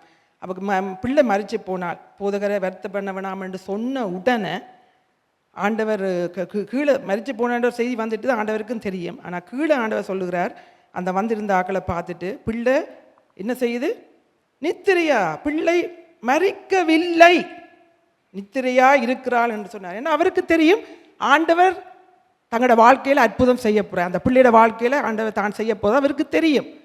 அவர் விசுவாசத்தை அந்த இடத்திலே காண்பிக்கிறார். இந்த பிள்ளை மறிக்கவில்லை, இந்த பிள்ளை நித்திரையா இருக்கிறது. அப்போ ஆண்டவர் போய் சொன்னாரா? எத்தனை நாங்கள் சில நேரம் எனக்கு ஒன்றுமில்லை, பலவீனன் தன்னை பலவான் என்று சொன்னதை நான் சொல்லிக்கொண்டே இருந்தேன். பலவீனமான நேரத்தில் பலவீனன் நான், ஆனால் பலவான் என்று நான் சொல்லுவேன் என்று. அப்போ நான் சொல்ல அதை மாதிரி தான் எங்களுக்கு இல்லை. ஆனால் நாங்கள் வாயினால் நம்பிக்கையோடு அறிக்கை ஏன்னா எனக்கு ஒரு நாள் வரும், ஆண்டவர் என்னை பலவானாய் மாற்றுவார், பலவீனனை பலவானாய் மாற்றுவார், என் வியாதியை ஆண்டவர் குணமாக்குவார். இந்த ஒரு விசுவாசத்தை அன்றைக்கு ஆண்டவர் இயேசுவும் தன்னை காண்பித்தார். நாங்கள் என்ன நினைக்கிறோம், அது நாங்கள் சொல்லக்கூடாது அப்படின்னு யோசிக்கிறோம். யோசிச்சு பாருங்க, ஒரு ஆளை ஹாஸ்பிட்டலில் போய் பார்க்க போகிறோம், அந்த ஆளை போய் கேட்குறோம் ஐயோன்னு கேட்குறோம். அது உண்மையாக கேட்க வேண்டிய அவசியம் இல்லைன்னா நான் நினைக்கிறேன். ஏன்னு சொல்ல அந்த ஆள் நல்ல சுகமாக இருந்தால் அந்த இடத்துல இருக்க போகிற இல்லை. ஆனால் பரவாயில்ல, உபத்தரை பொறுத்தது. ஆனால் அந்த இடத்துல போனோன்னா 4-5 வார்த்தைகளை சொல்லி இதில் இருக்கிறீங்களா, ஆண்டவர் உங்களை நிச்சயமாக சுகப்படுத்துவார், அவருடைய தளம்புலாம் நீங்கள் சுகாமிங்க, நீங்கள் வீட்டை போவீங்க, நல்ல நல்ல வார்த்தைகள்லாம் நிறைய இருக்குது வேதத்தில், அதுகளை சொல்லலாம். அதை விட்டுட்டு அந்த ஆளுகிட்ட நான் கேட்குறேன், அந்த ஆள் என்ன சொல்லும், எனக்கு சரியான பெயின் தான், சரியான வேதனை தான் என்று சொல்லும். அப்படி சொல்லிட்டுன்னு சொன்னால் பாருங்கள், 15 பேர் அந்த இடத்துல வரையினோம், 15 பேர் 15 அந்த மனுஷனை ஒரு நாளில் மனுஷியோ விசிட் பண்ணினோம்னு சொன்னால் அத்தனை பேருக்கும் திருப்பி திருப்பி அதே சொல்லி கொண்டு இருந்தால் எல்லாமே யோசிச்சு பாருங்க. ஐயோ நோகுது, ஐயோ என் டாக்டர் இப்படி சொல்லிட்டார், அப்படி சொல்ல வாட்ஸ் த பாயிண்ட்? உண்மையா ஆண்டவருடைய பிள்ளைகள் நாங்கள் மிகவும் ஜாக்கிரதையாக இருக்கணும். இல்லை, இது உண்மைதான், ரிப்போர்ட் அப்படி தான் சொல்லுது, பரவாயில்லை, ஆண்டவருடைய தாழ்வுலாம் நான் சுகமானேன், எனக்குள்ள ஆண்டவர் இருக்கிறார், சரீரத்துக்கு இரட்சகர் அவர் பார்த்து கொள்ளுவார், அவர் சுகத்தை தருவார் என்ற ஒரு நம்பிக்கை எங்களோட வாயிலிருந்து அறிக்கையாய் வர வேண்டும். அதனால் மிகவும் ஜாக்கிரதையாக இருக்கணும். ஒரு காலத்தில் நானும் அப்படியெல்லாம் செய்திருக்கிறேன். அந்த டிலன் வயிற்றில் இருக்கிற வழியில் ப்ரீச் என்று சொன்னார்கள். ப்ரீச்ன்னு அவங்களுக்கு தெரியும். ஷனன் 9.6 அப்படி பவுண்ட்ஸ் இருந்தே நார்மல் பேர்த்தாக இருந்தது. அம்மா 1 மாதத்துக்கு முதல் தான் அப்போ செத்தவ. அப்படி இருந்தும் அந்த கஷ்டத்துலேயும் ஆண்டவர் நன்மை செய்தார். ஆனால் டிலன் போடுற வேளையில் சொல்லிட்டாங்களும் இவர் ப்ரீச்சண்ட். எனக்கு ப்ரீச்சண்டா ஒன்றுமே தெரியாது. நான் அதை படித்து இதை பார்த்தா அப்படியா புள்ள தலைகளாக இருக்கா, அப்போ அதுக்கு அம்மா வேணுமா, அம்மா இல்லை அக்காக்கில் ஜெர்மன்லேருந்து எடுக்கணும், அது இதெல்லாம் சொல்லி பெரிய ரிசர்ச் எல்லாம் எடுத்து எல்லாம் ஆயத்தப்படுத்தி கடைசியாக போக சொன்னாங்க. 3 மணத்தியாலத்தில் பிள்ளை வரப்போகுது, சூப்பர், அந்த மாதிரி ஒரு பிரீச்சமே இல்லை, பிள்ளை நல்லா போயிட்டுது. அப்போ சரியண்டு. அப்போ ஆண்டோட பக்தி குறைவு. அப்போ நான் பார்த்தா போயிருக்கிறேன், பிள்ளை அந்த சொன்ன மாதிரியே நான் ஆராய்ச்சி செய்த மாதிரியே பிள்ளைக்கு ஆப்ரேஷன் சிசரியன் தான் எனக்கு, சி செக்ஷன். அப்போ அதில் நான் கற்றுக்கொண்டேன். நான் அன்றைக்கு டாக்டர் சொன்ன உடனே இது உங்களுக்கு ஒரு பாடமாக சொல்கிறேன். டாக்டர் சொன்ன உடனே நான் ஏசப்பா இது நீர் இதை பார்த்துக்கொள்ளும், இது எனக்கு தெரியாது ஏசப்பா, டாக்டர்ஸ் தான் அதை சொல்கிறாங்க, ஒரு மனுஷன் சொல்கிறான், ஆனால் உம்மோட வார்த்தை என்ன சொல்லுது ஆண்டவரே, உம்மோட வார்த்தை என்ன செய்ய, நான் அதை நம்புகிறேன் ஆண்டவரே, அந்த வார்த்தையை நான் நம்புகிறேன். முதல் அந்த பிள்ளையை, இந்த பெரிய பிள்ளையை நீர் நோமலாக தந்தனா இந்த பிள்ளையை நீர் தருவீர். இது இப்போ பிரீச்சாக இருக்குது, நாளைக்கு என்ன நடக்கும் உமக்குத்தான் அது தெரியும். சொல்லி நான் ஒப்படைச்சிட்டு கூகுளை இதுகளை டிவியெல்லாம் பார்த்து என்ன சிம்டம், அப்படின்டா இப்படின்டா அப்படியே உயர்ந்து போய் சரி டவுன் இப்படி என்று சொல்லாதபடி இதுதான் பிரச்சனை ஏசப்பா நீர் பார்த்துக்கொள்ளும் என்று சொல்லிட்டு விட்டுருந்தேன்டா நோமலாக பிள்ளை பிறந்திருக்கு. நான் கஷ்டப்பட்டிருக்க தேவையில்லை, எங்களோட அக்கா வந்திருக்கவும் தேவையில்லை. அதான் நான் உங்களுக்கு படிப்பினையாக சொல்கிறேன். தயவு செய்து இது எல்லாத்தையும் கவனத்தில் எடுங்க. ஆண்டோடைய வார்த்தையே நம்புங்க, வாயினால் அறிக்கை பண்ணாதபடி ஜாக்கிரதையாக இருங்க. இப்போ இல்லாத பிசாசு கவனித்து கொண்டிருப்பான். நெகட்டிவ் வார்த்தைகள் எங்களோட வயல வரவேணா என்ன அப்படி சொல்ல எங்களுக்குள்ள பயம்தான் பெறும். நீங்கள் போய் பாருங்கள், ஒரு சிம்டம்ஸை கண்டுட்டு பார்க்க தொடங்குங்க, பயத்தின் மேல் பயம் பெறும். கேன்சர் தானோ அப்படித்தான் பெறணும். அதனால் நீர் பார்த்துக்கொள்ளும் ஆண்டவரே. நானும் இந்த பிள்ளைகளை செய்திருக்கிறேன், ஆனால் செய்யாதபடி நாங்கள் எங்களை காத்துக்கொள்ளுவோம். அதனால் ஆண்டவர் சொல்கிறார், அவனை பார்த்து சொல்லுகிறார், பயப்படாதே, தனியே என்ன செய், விசுவாசம் உள்ளவனாயிரு. அந்த வார்த்தை அந்த ஜெபத்தலைவனுடைய வீட்டிலேருந்து வந்து சனங்கள் சொல்கிறார்கள், மரித்து போனாள் என்று. உடனே அவன் ஏதும் சொல்லிட போறான் என்று ஆண்டவர் உடனே சொல்லுகிறார். உடனே அந்த வார்த்தையை சொல்லுகிறார். இயேசு கேட்ட உடனே ஜெப ஆலய தலைவனை நோக்கி, பயப்படாத, விசுவாசம் உள்ள, எனக்கு தெரியும் இந்த சூழ்நிலை உனக்கு பயத்தை கொண்டு வரும், இந்த சூழ்நிலை உனக்கு விசுவாசத்தை குறைக்க வைக்கும். பிள்ளை மறிச்சு போனாண்டா இந்த தாப்பனால நிற்க முடியும். என்னை நம்பி நீ வந்த, என்னிடத்தில் வந்த, ஆனால் ஒரு தடங்கள் வந்துட்டுது, வேறொரு காரியங்கள், வேறு யாக்களுக்கு அங்கே நான் அற்புதம் செய்ய வேண்டிய சூழ்நிலைகள் வந்துட்டுது, அந்த பெண்ணுக்கு செய்ய வேண்டிய வந்துட்டுது. நீ என்னோட பொறுமையாக நின்ற, என்னோட கூடத்தான் என்னோட நின்ற, நீ விட்டுட்டு போகல, நான் அதை மறக்க இல்லை, நீ என்னோட தான் இருக்கிற, உனக்கு ஆண்டவர் உடனே செய்ய இல்லை, மற்றவங்களுக்கு அங்கங்கெல்லாம் செய்தோண்டிருக்க, எனக்கு செய்யலைன்னுட்டு நீ ஓடி போயில, நீ என்னோடான் இருந்த ஜவீர், எனக்கு தெரியும். ஆனால் நீ இப்போ பயமான செய்தி வந்திருக்கு, கெட்ட செய்தி வந்திருக்கு, ஜனங்கள் கெட்ட செய்திகளை கொண்டு வந்து சொல்லுகிறார்கள். நான் உண்மைதான் அது, ஆனால் நீ பயப்படாத, விசுவாசம் உள்ளவனாயிரு. விசுவாசம் ஆண்டவர் தெம்புப்படுத்த, இதுதான் எனக்கு உங்களுக்கும் சொல்கிறார். பேட் நியூஸ் வருகிறது தான், ஆனால் நீ பயப்படாத, நீ விசுவாசம் உள்ளவனாயிரு. அதைத்தான் நான் உன்னிடத்தில் ஒன்றை கேட்கிறேன். விசுவாசம் உள்ளவளாயிரு அண்டு ஆண்டவர் அந்த விசுவாசத்தை இருந்தபடியாக தான் இந்த மனுஷன் பேசாமல் அமைதியாக ஆண்டவரோட போய்கொண்டே இருக்கிறான், தொடர்ந்து போய்கொண்டே இருக்கிறான். ஆண்டவர் செய்வார். ஆண்டவர் பொய் சொல்ல மாட்டார். அவர் உண்மை உள்ளவர், ஆராதிக்கிற தேவன் உண்மை உள்ளவர், அவர் பொய் சொல்ல ஒரு மனுஷன் இல்லை என்று சொல்லிட்டு அங்கே போகிறார். அங்கே போகிற வழியில் ஜனங்கள் சந்தடி பண்ணி அழுது கொண்டிருக்கிறார்கள். பிள்ளை இன்னும் மறிக்கவில்லை, நித்திரையாக இருக்கிறார் என்று சொல்லி ஆண்டவர் அந்த சந்ததியை பார்த்துக்கிற, ஏன் அழுகிறீங்க? ஆண்டவர் கேட்குற, இன்னத்துக்கு அழுகிறீங்க? பிள்ளை செத்தா ஜனங்கள் அழுகிறது உண்மைதான், ஆனால் ஆண்டவர் சொல்கிறார், நீங்கள் அழாதீங்க. அண்ட் அந்த ஜனங்கள் பார்த்து நகைக்கிறார்கள், உங்களை பார்த்து நகைப்பார்கள். ஆண்டவர் என்று ஓடுற, என்ன நடந்தது நகைப்பார்கள். அதற்காக அவரை பார்த்து நகைத்தார்கள், இயேசுவை பார்த்து நகைத்தார்கள். நீ ஆராதிக்கிற ஆண்டவரை பார்த்து நகைப்பார்கள், உன்னை பார்த்து நகைப்பார்கள். ஆண்டவர் செய்தார், எல்லாரையும் அவர் வெளியே போனார். ஒரு இடத்துல போட்டுக்கு அவர் துரத்தி விட்டார்.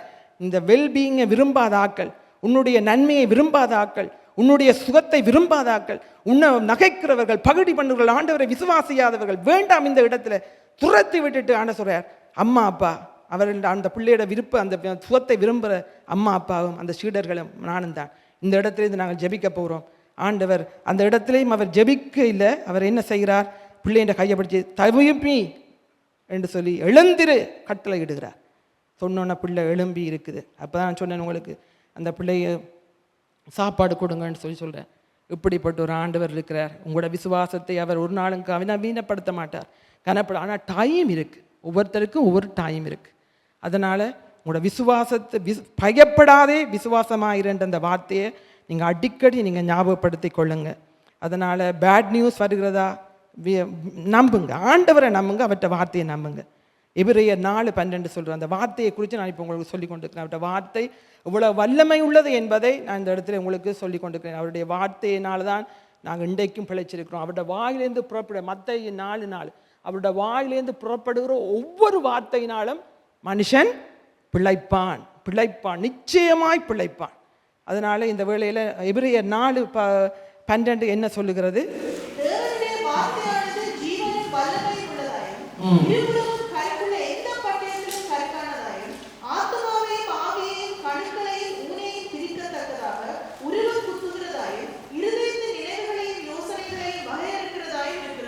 அவருடைய வார்த்தை ஜீவனும் வல்லமையும் உள்ளதான்.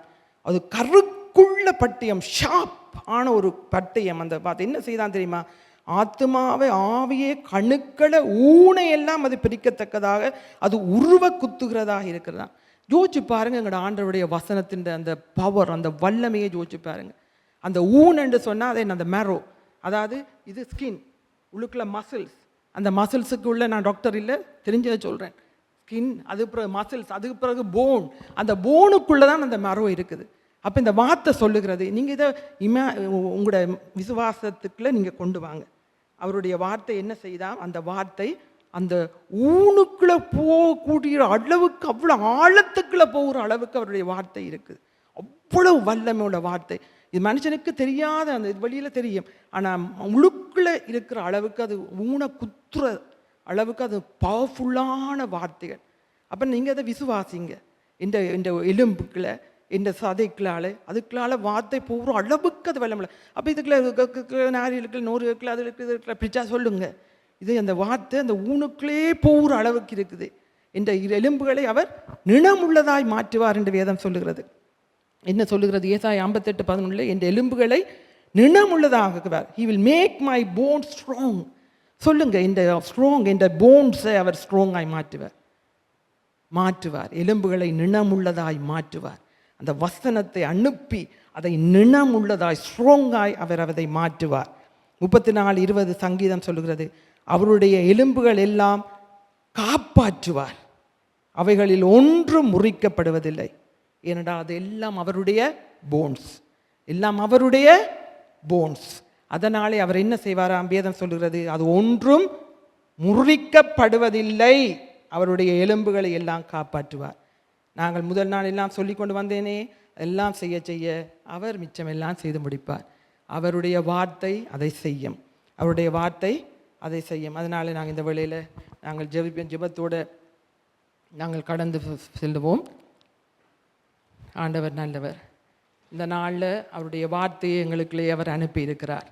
இந்த சரீரத்துக்கு இரட்சகர் அவர், இந்த சரீரத்துக்கு இரட்சகர் அவர். நீங்கள் இதை விசுவாசிங்க. இந்த சரீரத்தை விலைக்கிரயம் கொடுத்து வாங்கினவர் அவர், இந்த சரீரத்துக்கு சொந்தக்காரன் அவர். இது எங்களுடையது அல்ல என்று எழுதி வச்சிருக்கிறார். இது தேவனுடையது, அவருக்குரியது என்பதை எழுதி வச்சிருக்கிறார். இது இந்த அங்கங்கள் அவயங்கள் எல்லாம் அவருடையவைகள் என்று அவர் எழுதி வச்சிருக்கிறார். இந்த சரீரத்துக்குள்ளே பரிசுத்த ஆவியானவர் வாசம் பண்ணுகிறார், இது அவருடைய ஆலயம் என்று எழுதி வச்சிருக்கிறார். அவர் இருக்கிறதுனாலே எந்த பலவீனங்களும் எங்களை அணுகாதபடி அவர் பரிசுத்த ஆவியானவர் எங்கே இருக்கிறாரோ அங்கே விடுதலை இருக்குன்னு சொன்னபடியினால் அந்த விடுதலையை நாங்கள் வாஞ்சித்து இந்த வேளையில் நாங்கள் கேட்கிறோம். ஆண்டவரே, இந்த சரீரத்துக்கு ஒரு விடுதலையை நீர் இந்த நாளில் கொடுப்பீராக. என்னென்ன இடத்துல விடுதலை தேவை என்பதை நீர் அறிகிறீர். நீர் கரிசனை உள்ள தேவன், நீர் சரீரத்துக்கு இரட்சகராக இருக்கிறவர், உமக்கு எல்லாம் தெரியும் ஆண்டவரே. இந்த வேளையிலும் ஆண்டவரே, எங்கெங்கே எல்லாம் வியாதிகள் இருக்கிறதோ, எங்கெங்கே எல்லாம் டிப்ரெஷனின் ஆவிகள் செயல்படுகிறதோ, இயேசு என்ற நசரேயனாகிய நாமத்தினாலே அந்த டிப்ரெஷனை கொண்டு வந்து, மனச்சோர்வை கொண்டு வந்து போடுகிற பொல்லாத ஆவியை இயேசுவின் நாமத்தினாலே அதட்டி திரத்துகிறோம். நன்றி தகப்பனே, நீர் அப்படி செய்கிறதுக்காய் நன்றி அப்பா. ஆண்டவரே, என்னென்ன சரீரத்திலே பலவீனப்படுத்துகிற ஆவியோ இயேசுவின் நாமத்தினாலே அந்த 18 வருஷம் ஆண்டவரை பலவீனப்படுத்தின ஆவியை இயேசு ஒரு வார்த்தையினால திரத்தினீரியப்பா. அதே போல இயேசுவின் நாமத்தினாலே எங்கெங்கெல்லாம் பலவீனப்படுத்தி கொண்டிருக்கிற ஆவிகளை இயேசுவின் நாமத்தினாலே திரத்துகிறோம் அப்பா. நன்றி ஆண்டவரே, நீர் அதை நாங்கள் அதட்டுற வேளையிலே அது கடந்து போறதுக்காய் ஸ்தோத்திரம் ஆண்டவரே. ஆண்டவரே, உம்மை மாத்திரம் நாங்கள் விடாதபடி ஆண்டவரே உறுதியாய் பிடித்திருப்போமானால், ஆண்டவரே 100க்கு 100% உம்மை நாங்கள் நம்பி இருப்போமானால், நீ செய்ய போகிற அற்புதத்தை நாங்கள் விரைவிலே காண்போம். இந்த நம்பிக்கையோடு நாங்கள் இந்த இடத்தை விட்டு நாங்கள் கடந்து போகிறோம் அப்பா. நாங்கள் கடந்து போகிறோம் ஆண்டவரே. இந்த எலும்புகளில் இருக்கிற வியாதிகளோ தோள்களில் இருக்கிற வியாதிகளோ இயேசுவின் நாமத்தினாலே அது அகன்று போடு கட்டளை இடுகிறோம். இயேசுவின் நாமத்தினால் நாங்கள் அதை விசுவாசிக்கிறோம் ஆண்டவரே. விசுவாசித்தால் தான் நீ தேவனுடைய மகிமையை காண முடியும். அந்த நம்பிக்கையோடு நாங்கள் இந்த வேளையில் இந்த பிள்ளைகளுக்காக நாங்கள் ஜெபிக்கிறோம் ஆண்டவரே. உம்முடைய வார்த்தையை நீர் அனுப்பி இருக்கிறீர். உம்முடைய வாயிலிருந்து புறப்படுகிற ஒவ்வொரு வார்த்தையும் ஆண்டவரே இந்த பிள்ளைகளுக்கு சுகத்தை இந்த நாளிலே கொடுப்பதாக, இந்த கேட்ட வசனத்தை இந்த பிள்ளைகள் விசுவாசிக்கட்டும் ஆண்டவரே. பயப்படாதே, நீ விசுவாசம் உள்ளவனா இரு என்று அன்றைக்கு ஜபீரை பார்த்து சொன்னீரேப்பா. இந்த பிள்ளைகள் எந்த காரியத்தை குறித்தும் பயப்படக்கூடாது. சரீரத்தின் தேவைகளை அவர் அறிந்திருக்கிறவர், இந்த சரீரத்துக்கு அவர் ஆண்டவர், இந்த சரீரத்தின் தேவைகளை அவர் நிறைவேற்றுவார் என்ற நம்பிக்கையோடு இந்த பிள்ளைகள் காத்திருக்க நீர் உதவி செய்யும் ஆண்டவரே. உம்முடைய கரத்திலே நாங்கள் ஒப்பு கொடுக்கிறோம் ஆண்டவரே. இந்த சபை உம்முடையதப்பா, உம்முடைய சபை ஆண்டவரே. சபையில் இருக்கிற ஒவ்வொரு பிள்ளைகளும் உம்முடைய சரீரத்தோடு இணைக்கப்பட்டவர்கள் ஆண்டவரே. அதனாலே நாங்கள் நம்பிக்கையோடு நாங்கள் ஜெபிக்கிறோம். இந்த சரீரத்தை நீர் கைவிட மாட்டீரப்பா, இந்த பிள்ளைகளை நீர் கைவிட மாட்டீர் ஆண்டவரே. ஆண்டவரே, அந்த பலவீனம் இந்த பலவீனத்தோடு இருக்கிறதுக்கு நீர் அழைக்க இல்லை ஏசப்பா. கால்களை பலப்படுத்தும், மான்களின் கால்களைப் போல மாற்றும் ஆண்டவரே. எலும்புகளை நிணமுள்ளதாய் மாற்றும், முதிர் வயதிலும் கனி தந்து பசுமையும் புஷ்டியும் உள்ளவர்களாய் எங்களை மாற்றும் ஆண்டவரே. உமக்காய் நாங்கள் ஓட வேண்டும் ஆண்டவரே, உமக்காய் நாங்கள் ஓட வேண்டும் ஆண்டவரே. எத்தனையோ காரியங்களை ஆண்டவரே இந்த பிள்ளைகள் தங்கள குடும்பங்களுக்காய் செய்ய வேண்டுமே. கர்த்தாவே, நீர் சுகத்தை கொடும், பலத்தை கொடும், தேவைகளை சந்தியும். நீர் மாத்திரம் கனப்படுத்தும். நீர் சொன்ன பிரகாரம் இந்த பிள்ளையோட வாழ்க்கையில ஆண்டவரே மாற்றங்களை கொண்டு வருவீர் என்று நாங்கள் விசுவாசிக்கிறோம். இயேசு மூலம் ஜெபம் கேளுமே நல்ல பிதாவே, ஆமேன். விழுந்து ஆசீர்வாதத்தோடு முடிப்போம். கர்த்தராகிய இயேசுவின் கிருபையும் பிதாவாகிய தேவனுடைய அன்பும் பரிசுத்தாவியின் அந்யோன்ய ஐக்கியமும் உங்கள் அனைவரோடும் இருப்பதாக. எல்லாம் சேர்ந்து சொல்லும், என் ஆத்துமாவே கர்த்தரை சோத்தரி, என் முழுமே அவருடைய பரிசுநாமத்தை சோத்தரி. என் ஆத்மாவே கத்தரை சோத்திரி. கத்தை செய்த சகல உபகாரங்களையும் மறவாதே. Amen. May God bless you all. கர்த்தர் உங்களை ஆசீர்வதிப்பாராக.